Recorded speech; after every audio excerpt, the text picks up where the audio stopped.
Good morning, everyone, and thank you for being with us today. My name is Representative Jeff Irwin. I represent the city of Ann Arbor, and with me today are Representative Robert Wittenberg, Representative Stephanie Chang, and Representative Jim Townsend, who will be up to speak after me. But I'm also joined by a number of my other colleagues, Representative Plawecki, Representative Shore, Representative Zemke, Representative Gregg, Representative Hoadley, and Representative Marcia Hovey-Wright. She gets the first name treatment. I'm not sure why exactly. But I want to thank all my colleagues for joining me and for being advocates for common sense controls on guns in Michigan that will make our communities safer. Now, I don't need to tell you that violence has become all too commonplace in our communities and in our country. Just in 2014, over 30,000 people died at the hands of guns. Murders, suicides, tragic accidents where toddlers are killing toddlers because guns are laying around in the home and they're unsecured. It seems like we can't go more than a week without hearing about one of these tragic mass shootings or one of these accidents where a young kid dies. And as these events continue at a steady drumbeat, the citizens are asking for the legislators here in Lansing to do something about this. They're asking for common sense gun control, like the universal background check bill that Representative Townsend has introduced and has been languishing in committee for months and even years since we've been in Lansing. And we know that guns don't belong in schools, right? We know that we can have a vital Second Amendment and still have reasonable gun controls.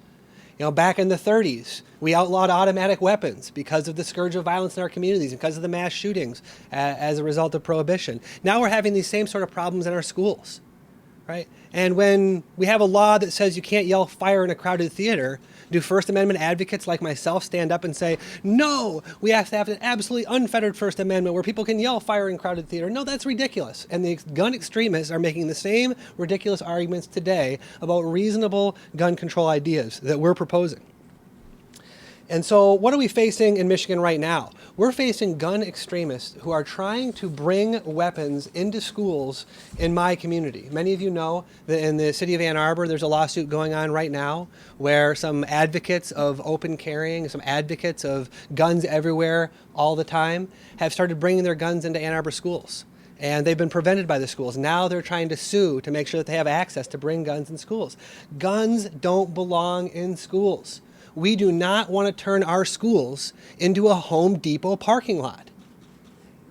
Just because somebody does a one-day class and gets a background check doesn't mean that they're suddenly a good guy with a gun. And we saw that in the Home Depot parking lot. We saw what can happen when a CPL licensee makes a terrible decision.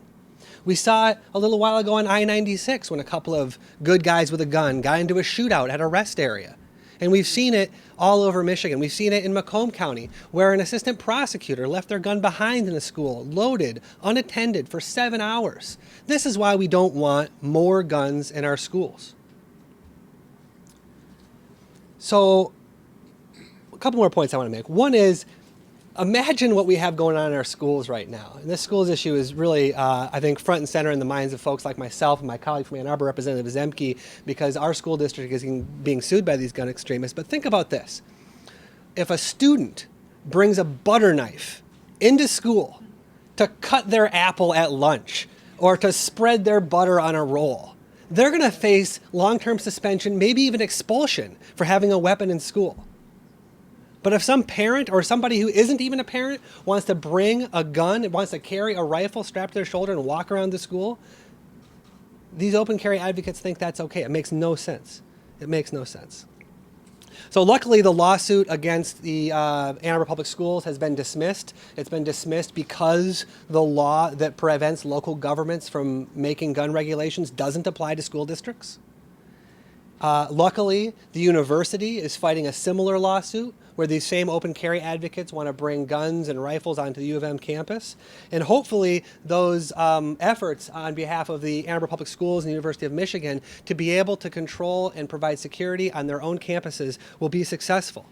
But while they're trying to fight for their right in court to defend their buildings, defend their students, and keep their schools safe, the Senate is rushing to pass a law, Senate Bill 442, that will allow people to carry concealed weapons into schools.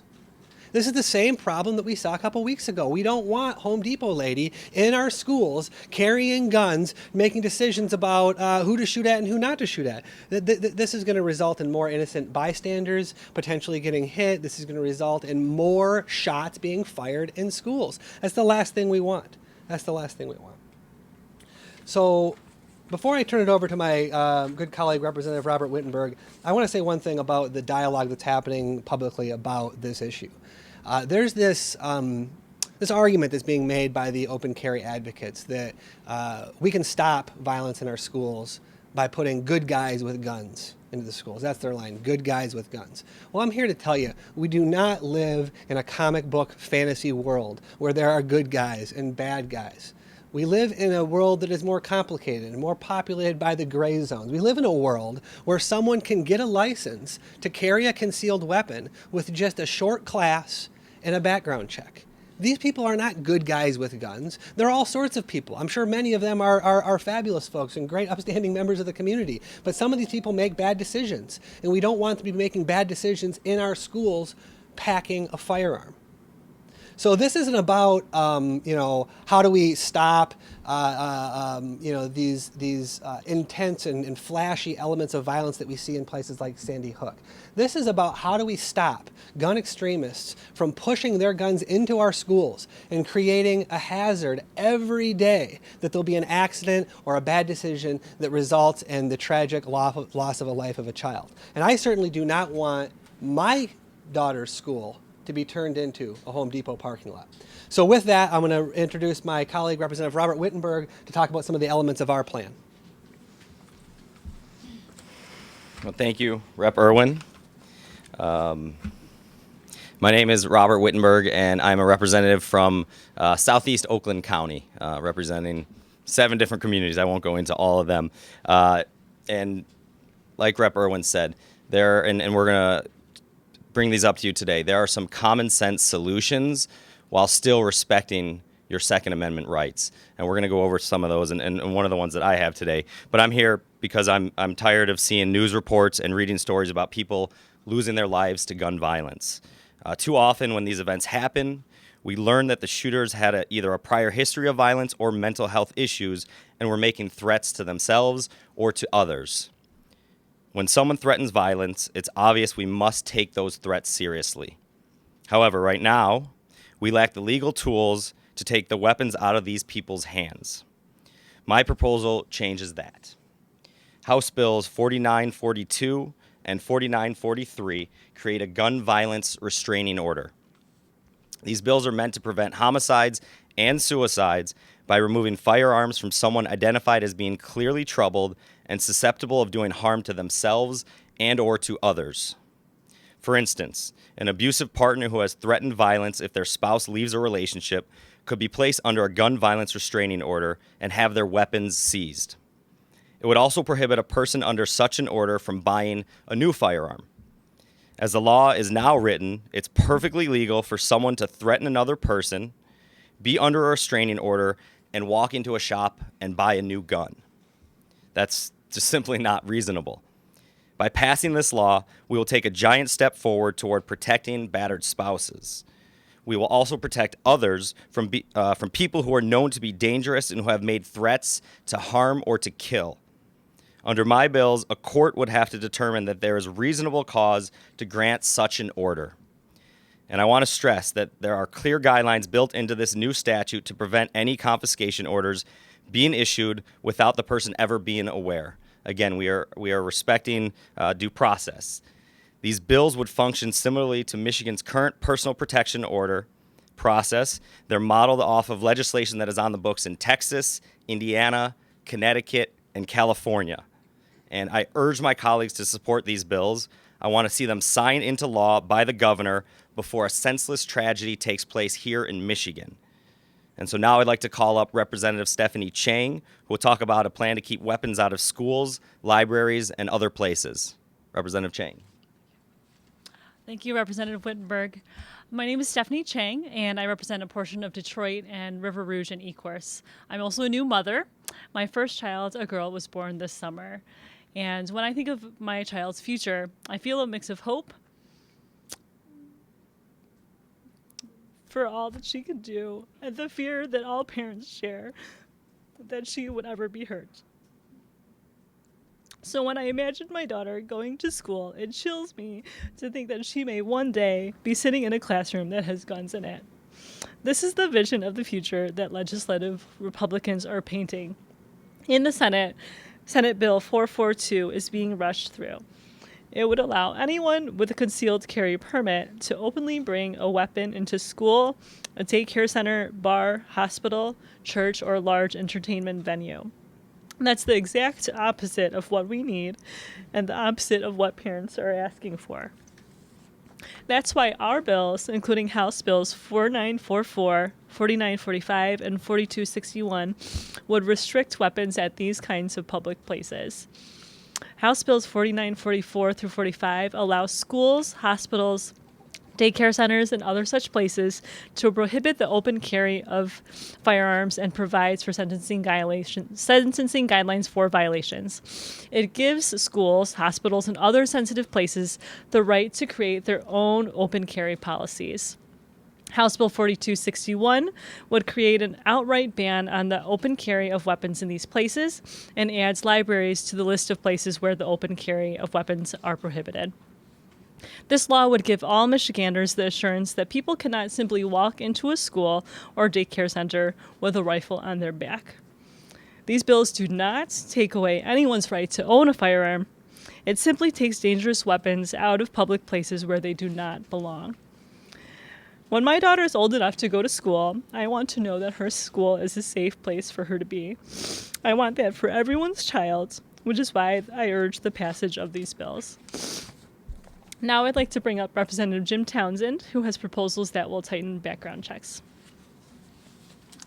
Stephanie, thank you so much. And I want to thank all my colleagues who are here today and just point out that we've got a really pretty good representation of the state of Michigan here. Not every single corner of Michigan, but we've got Southeast Michigan, we have Mid-Michigan, we have Southwest Michigan represented. So lest anybody think that this is something, and West Michigan as well, lest anybody think that this is not a statewide issue, that people don't feel very strongly about this all over the state. We want to counteract that misperception. I also want to acknowledge Moms Demanding Action on Gun Violence here to support us, and they're organizing all over the state to make a difference here. So I'm here to talk about sort of another element of this whole issue, and that is universal background checks. So the state of Michigan right now does not have universal background checks. We have a gaping loophole in our system that you could drive an armored truck through, basically. And that is that anybody who wants to buy a weapon, wants to buy an AR-15, a weapon of mass destruction, can buy online, can buy in somebody's, garage, can buy at a gun show or in a parking lot, and not have to face going through a background check to make sure that they're not a dangerous criminal. It is estimated that somewhere around 40% of gun purchases that take place in the United States are through this kind of practice. So we don't have an airtight system where everybody who is buying a gun needs to have a background check. With, I think, almost all my colleagues here, I've introduced a package of bills that would close that loophole. I always forget the numbers on my bills, so forgive me. I think it's 4590 through 4592. Yeah, 4590 through 4592 is the package of bills. And basically what we say is that somebody who's going to purchase any weapon, okay, any gun, has to go through a background check. And we make it easy. You can go to your county sheriff and get a permit to purchase, just like you have to if you buy a pistol, and take that and have that and bring that to a licensed firearm dealer, which of course would have to run a background check, or you could take it to a private sale.